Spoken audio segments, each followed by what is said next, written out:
नमस्कार दोस्तों, स्वागत है आपका अपने ही YouTube channel Paras academy of GK में। दोस्तों आज है 4 मई 2022 और 4 मई से संबंधित जितने भी करंट अफेयर क्वेश्चंस बने हैं हमने सबको कवर करने की कोशिश की है। काफ़ी इंपॉर्टेंट एमसीक्यू से जो आने वाले रेलवे की ग्रुप डी और एनटीपीसी के लिए अत्यंत महत्वपूर्ण है, साथ में एसएससी और बैंक के लिए भी अति उपयोगी है। तो वीडियो को अंत तक देखें। तो शुरू करते हैं कुछ इंपॉर्टेंट रीजन फैक्टर से। दोस्तों काफ़ी इंपॉर्टेंट है और जो ये घटना है हाल ही में घटित हुई है। तो शुरू करते हैं कुछ इंपॉर्टेंट रीजन फैक्टर। किसने प्रतिष्ठित व्हिटली गोल्ड अवार्ड जीता? ये दोस्तों ये जीता है चारुदत्त मिश्रा ने। किस कंपनी ने एयर एशिया इंडिया को एयर इंडिया में विलय करने की प्रक्रिया शुरू की है? टाटा समूह ने। मिशन 9 INS घड़ियाल महत्वपूर्ण चिकित्सा सहायता लेकर किस देश में पहुंचा? श्रीलंका में। किस शहर में पीएम मोदी ने सेमिकॉन इंडिया कॉन्फ्रेंस 2022 का उद्घाटन किया है? दोस्तों किया है बेंगलुरु में। यूके का Commonwealth points of light award किसे दिया गया? किसने जीता है? दोस्तों जीता है किशोर कुमार दास ने। वाइस चीफ आर्मी स्टाफ के पद पर किसे नियुक्त किया गया? दोस्तों ये किया गया जनरल BS राजू को। और हाल ही में IPL में 6000 रन पूरे बनाने वाले दूसरे क्रिकेटर कौन बने हैं? शिखर धवन। किसे नेस्कॉम का चेयरपर्सन नियुक्त किया गया? दोस्तों किया गया कृष्णन रामानुजन को। दोस्तों ये कुछ थे इंपॉर्टेंट रीजन फैक्ट। अब लेते हैं कुछ महत्वपूर्ण प्रश्न उत्तर फैक्ट के साथ। शुरू करते हैं आज का पहले प्रश्न के साथ। विश्व हास्य दिवस कब मनाया गया? दोस्तों मनाया गया है ऑप्शन ए 1 मई को। हाल ही में 1 मई को विश्व हास्य दिवस यानी कि लॉफ्टर डे मनाया गया है। अब जानते हैं इसके बारे में कुछ महत्वपूर्ण फैक्ट। विश्व हास्य दिवस हर साल मई के पहले रविवार को मनाया जाता है। 2022 में यह 1 मई को मनाया गया। विश्व हास्य दिवस पहली बार 10 मई 1998 को मुंबई में मनाया गया था। विश्व हास्य दिवस की शुरुआत 1998 में लॉफ्टर योगा मूवमेंट के संस्थापक डॉक्टर मदन कटारिया ने की थी। विश्व हास्य दिवस हंसी और इसके कई लाभों के बारे में जागरूकता बढ़ाने के लिए मनाया जाता है। हंसने से मस्तिष्क में कॉर्टिसोल का स्तर कम हो जाता है, जिसका शरीर पर सकारात्मक प्रभाव पड़ता है। दोस्तों लेते हैं अगला प्रश्न। PV संधू ने एशिया बैडमिंटन चैंपियनशिप में कौन सा पदक जीता? दोस्तों जीता है ऑप्शन सी कांस्य पदक। हाल ही में PV सिंधु ने एशिया बैडमिंटन चैंपियनशिप में कांस्य पदक जीता है। अब लेते हैं इसके बारे में कुछ इंपॉर्टेंट फैक्ट। PV सिंधु ने एशिया बैडमिंटन चैंपियनशिप में कांस्य पदक जीता। PV सिंधु ने एशिया बैडमिंटन चैंपियनशिप में दूसरी बार कांस्य पदक जीता है। दोस्तों वह सेमीफाइनल में जापान की मौजूदा चैंपियन अकाने यामागुची से हार गई। सेमीफाइनल में PV सिंधु ने शुरुआती गेम 21-13 से जीता, लेकिन उसके बाद अगले 2 सेट 21-19 और 21-16 से हार गई। PV सिंधु ने क्वार्टर फाइनल में चीन की बिग जियो को 21-9, 13-21 और 21-19 से हराया था। लेते हैं अगला प्रश्न। किस विश्वविद्यालय ने अपनी स्थापना के 100 वर्ष पूरे किए? दोस्तों ये किए हैं ऑप्शन ए दिल्ली विश्वविद्यालय ने। ठीक है दोस्तों, हाल ही में दिल्ली विश्वविद्यालय ने अपनी स्थापना के 100 वर्ष पूरे किए हैं। जानते हैं इसके बारे में कुछ फैक्ट। दिल्ली विश्वविद्यालय ने अपनी स्थापना के 100 वर्ष पूरे किए। इस अवसर पर विश्वविद्यालय के सम्मान में उपराष्ट्रपति M वेंकैया नायडू और केंद्रीय शिक्षा मंत्री धर्मेंद्र प्रधान ने 100 रुपये का स्मारक सिक्का और एक डाक टिकट जारी किया। उपराष्ट्रपति ने स्मारक शताब्दी खंड भी जारी किया, जो विश्वविद्यालय की ऐतिहासिक यात्रा को बताता है। विश्व सर्वश्रेष्ठ विश्वविद्यालयों में शुमार दिल्ली विश्वविद्यालय से निकले छात्र आज राष्ट्रीय अंतर्राष्ट्रीय स्तर पर देश का नाम रोशन कर रहे हैं। इसमें बॉलीवुड अभिनेता अमिताभ बच्चन, शाहरुख खान, IPS किरण बेदी, पूर्व लोकसभा स्पीकर मीरा कुमार, राजनेता दिवंगत अरुण जेटली और शशि थरूर भी शामिल है। दोस्तों ये थे कुछ इंपॉर्टेंट फैक्ट दिल्ली विश्वविद्यालय के बारे में, जिसने भी हाल ही में अपनी स्थापना के 100 वर्ष पूरे किए हैं। अब लेते हैं अगला प्रश्न। किसे इंडीफीड टेक्नोलॉजीज का सलाहकार नियुक्त किया गया है? दोस्तों ये किया गया है ऑप्शन डी रजनीश कुमार को। हाल ही में रजनीश कुमार को इंडीफीड टेक्नोलॉजी का सलाहकार नियुक्त किया गया है। ये जो तस्वीर देख रहे हैं दोस्तों ये रजनीश कुमार की है। लेते हैं इसके बारे में कुछ important fact. Landing platform Indifi technologies ने SBI पूर्व चेयरमैन रजनीश कुमार को सलाहकार नियुक्त किया है। वह वर्तमान में HSBC Asia Pacific, L&T Infotech MotoCorp और भारत पे के बोर्ड में शामिल है। बतौर सलाहकार कुमार कंपनी की विकास रणनीति पर प्रबंधन के साथ और वित्तीय सेवा क्षेत्र में मार्गदर्शन प्रदान करेंगे। लेते हैं अगला प्रश्न।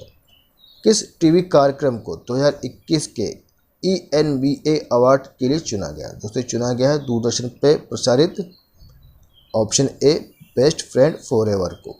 ठीक है दोस्तों, option A best friend forever को 2021 के ENBA अवार्ड के लिए चुना गया है। अब जानते हैं इसके बारे में कुछ इंपॉर्टेंट फैक्ट।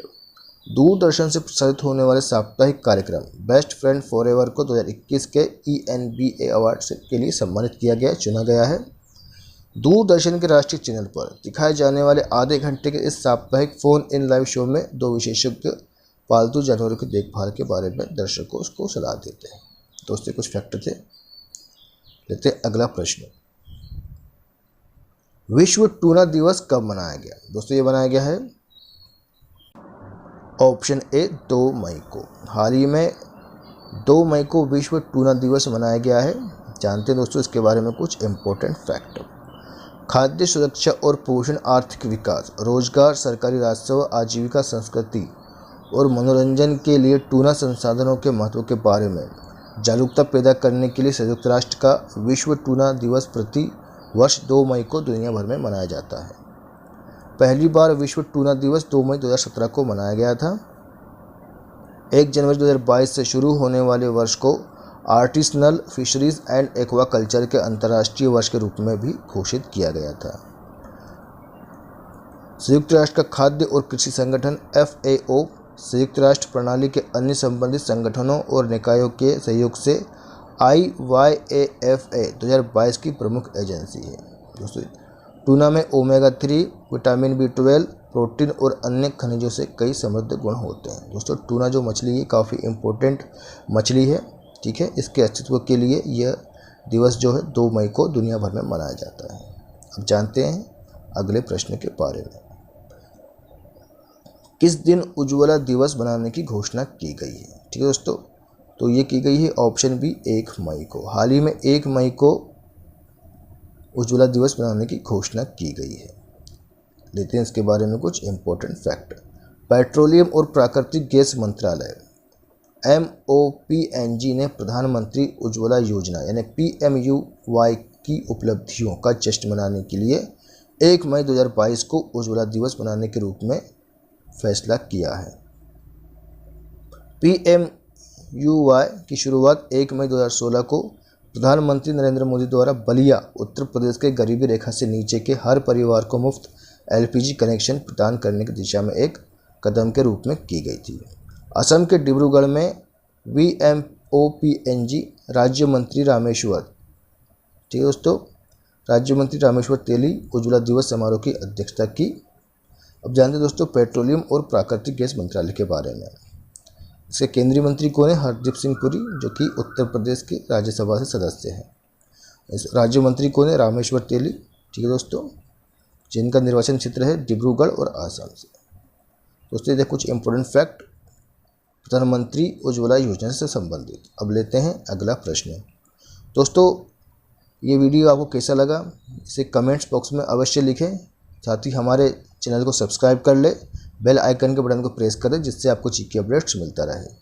दोस्तों ये इम्पोर्टेंट बहुत ही महत्वपूर्ण चैनल है दोस्तों, जो कि आपके लिए विशेष तौर पर फैक्ट के साथ कई प्रश्नों और उत्तरों को हम लेकर आते हैं। वीडियो को नियमित रूप से देखिए, चैनल को सब्सक्राइब कर लीजिए, वीडियो को लाइक शेयर कमेंट्स करते रहिए। ठीक है दोस्तों, तो शुरू करते हैं अगला महत्वपूर्ण प्रश्न।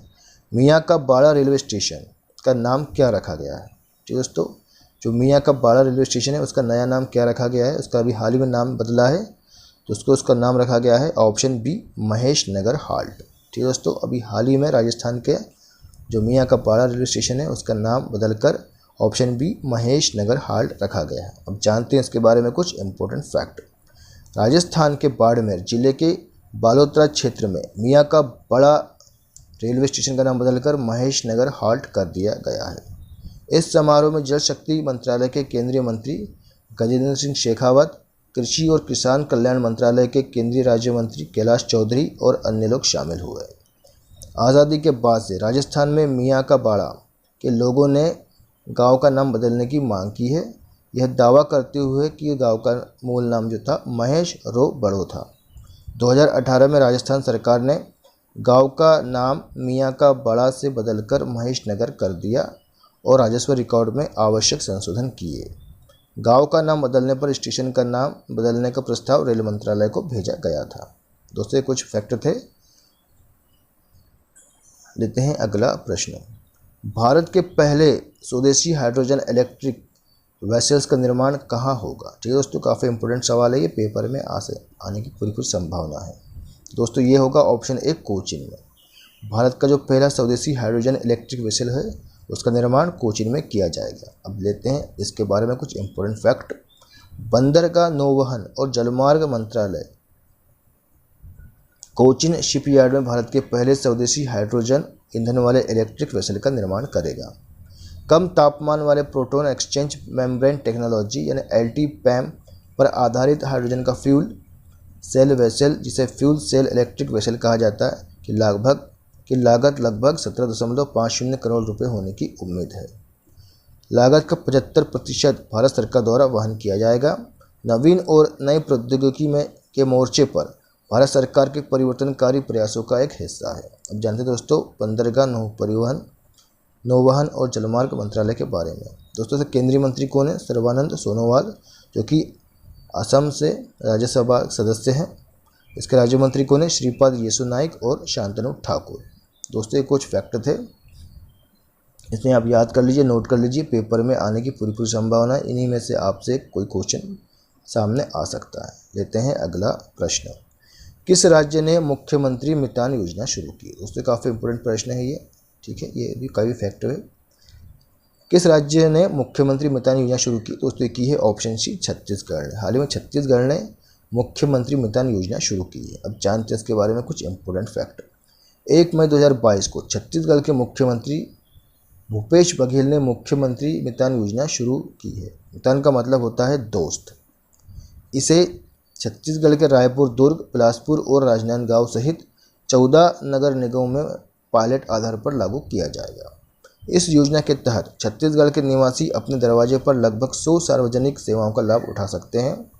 14 नगर निगम क्षेत्रों में 13 सेवाओं को मितान योजना के तहत शामिल किया गया है, जैसा कि सीएम ने वित्तीय वर्ष 2022-23 के अपने बजट में घोषित किया गया था। दोस्तों,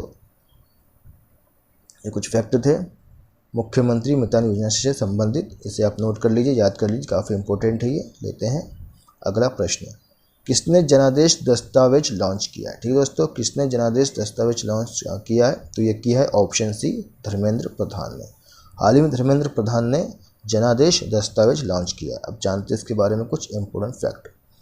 कर्नाटक में नई राष्ट्रीय शिक्षा नीति के तहत राष्ट्रीय पाठ्य चर्चा की रूपरेखा के लिए एक जनादेश दस्तावेज लॉन्च किया है। यह भारतीय शिक्षा प्रणाली के विघटन की दिशा में एक कदम था। राष्ट्रीय शिक्षा अनुसंधान और प्रशिक्षण परिषद यानी कि NCERT के अलावा NCF को डॉक्टर कस्तूरीरंगन की अध्यक्षता में राष्ट्रीय संचालन समिति द्वारा निर्देशित किया जाता है और जनादेश समूह द्वारा समर्थित है। लेते हैं अगला प्रश्न।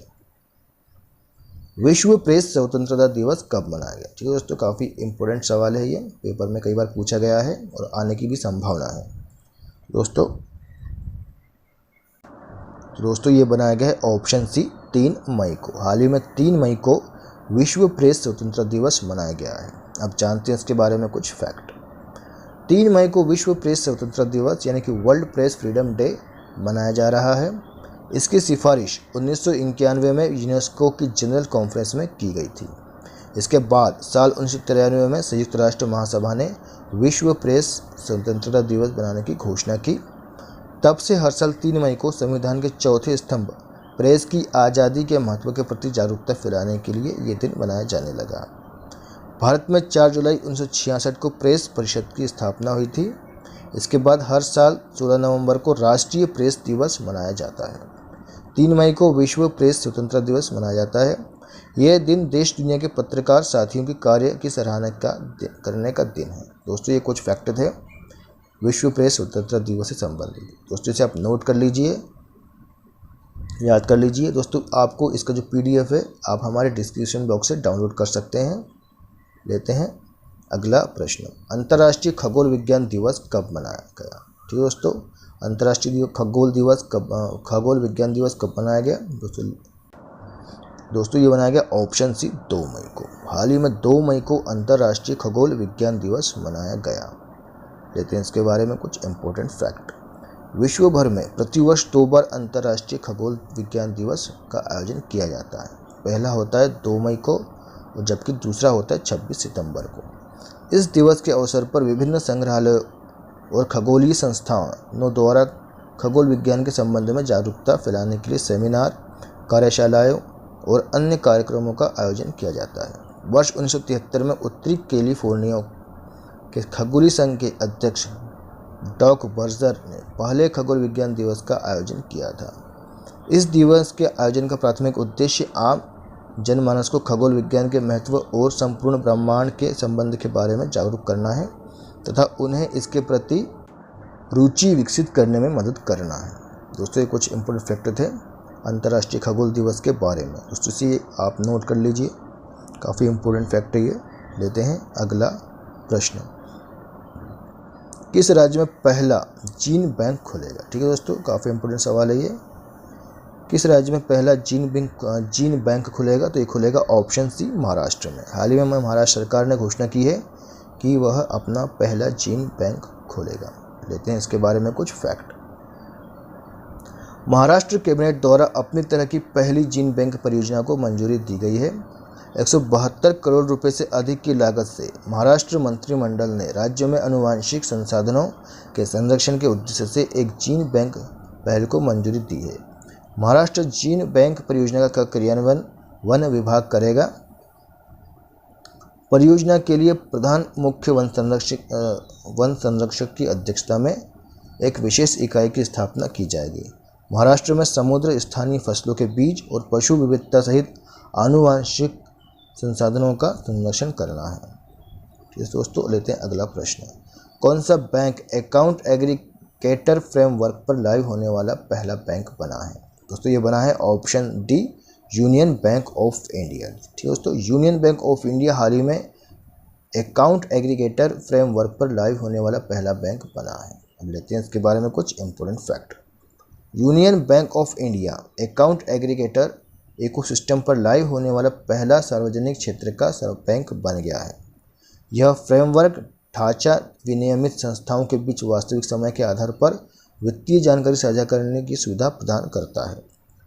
वित्तीय सूचना प्रदाताओं और वित्तीय सूचना उपयोगकर्ताओं के बीच डेटा के प्रवाह को सक्षम करने के लिए अकाउंट एग्रीगेटर को भारतीय रिजर्व बैंक द्वारा लाइसेंस प्राप्त है। तो दोस्तों ये थे कुछ इंपॉर्टेंट करंट अफेयर्स के क्वेश्चंस, कुछ इंपॉर्टेंट रीजन फैक्ट जो हमने हाल ही में जो घटित हुए थे उनको आपके सामने लेकर आए। दोस्तों ये वीडियो आपको कैसा लगा हमें कमेंट्स बॉक्स में अवश्य लिखिए। चैनल को लाइक करिए, सब्सक्राइब कर लीजिए, बेल आइकन के बटन को प्रेस कर दीजिए जिससे आपको जीके अपडेट्स मिलता रहे। और दोस्तों आप इस वीडियो का PDF जो है डिस्क्रिप्शन बॉक्स से डाउनलोड कर सकते हैं। चैनल को लाइक करिए। वीडियो को आपको कैसा लगा इसे कमेंट्स बॉक्स में अवश्य लिखें। दोस्तों वीडियो को देखने के लिए बहुत बहुत धन्यवाद। जय हिंद, जय भारत।